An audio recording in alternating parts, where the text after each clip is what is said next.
जी में आया, गुरु कृपा बड़ी या परमात्मा कृपा बड़ी?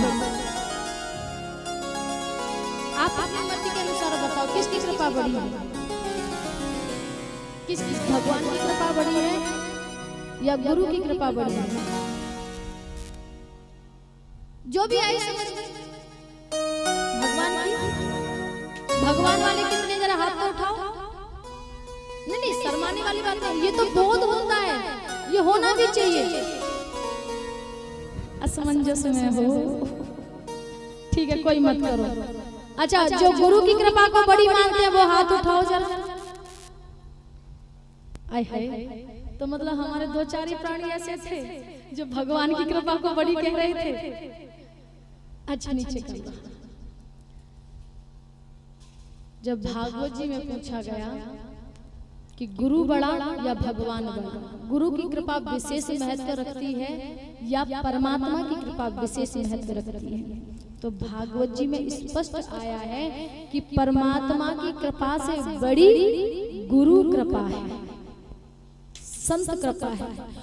भगवान जो लिखते हैं उसको भी मैगने की ताकत जो रखते हैं वो हमारे गुरु होते हैं।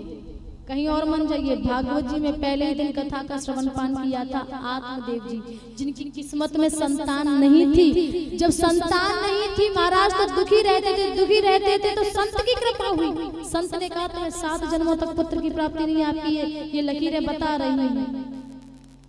घबरा गए, बोले महाराज तुम 7 जन्मों की बात कर रहे हो, मुझे तो अभी पुत्र की प्राप्ति चाहिए, मुझे अभी पुत्र चाहिए, कुछ भी कीजिए कैसे भी कीजिए। तो महात्मा जी ने एक फल निकाल करके दिया।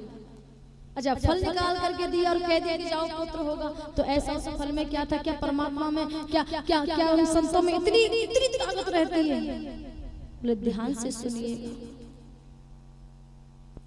संतों के पास होता कुछ नहीं है, लेकिन जो होता है वो बड़ा विशेष होता है।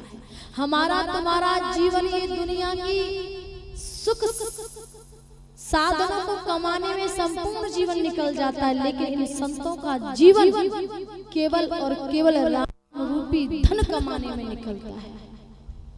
सुबह से शाम, शाम से रात, रात से फिर सुबह और फिर सुबह से शाम, इनका केवल एक ही कीर्तन चलता है, एक ही भजन चलता है, केवल नारायण नारायण राम राम राम सीताराम सीताराम।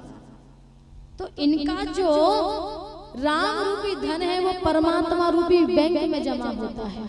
और उस परमात्मा रूपी बैंक में मान लिया जाए कि आपका धन एक बैंक में जमा है और आपके मित्र को यदि धन की आवश्यकता हुई और वो आपके पास आया और उसने कहा कि बाबूजी कुछ पैसा चाहिए, आपने कहा मेरे पास समय नहीं है, लेकिन मैं आपको चेक काट करके देता हूँ, चले जाना बैंक में जा करके दे देना, आपको उसका भुगतान प्राप्त हो जाए। होगा कि नहीं होगा?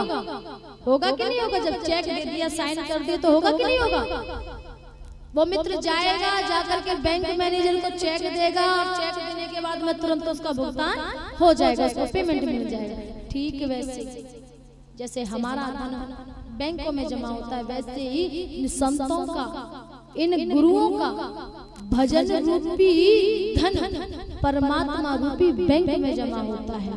और जिसको आशीर्वाद रूपी चेक काट करके दे दे तो क्या हिम्मत है उस परमात्मा रूपी बैंक मैनेजर की कि उस चेक का भुगतान ना करे? करना ही पड़ेगा, करना पड़ेगा महाराज, क्योंकि धन जमा है। संत की वाणी झूठी नहीं जा सकती, आशीर्वाद झूठा नहीं जा सकता। मोर वचन चाहे पड़ जाए फीका, संत वचन पत्थर कर लीक। मैं झूठा पड़ जाऊं कोई दिक्कत नहीं, लेकिन महाराज अगर मेरे भक्त झूठे पड़ गए, अगर मेरे दास झूठे पड़ गए तो ये मैं सहन नहीं कर सकता। इसलिए मेरी बात भले टल जाए पर भक्त का मानना टलते देगा।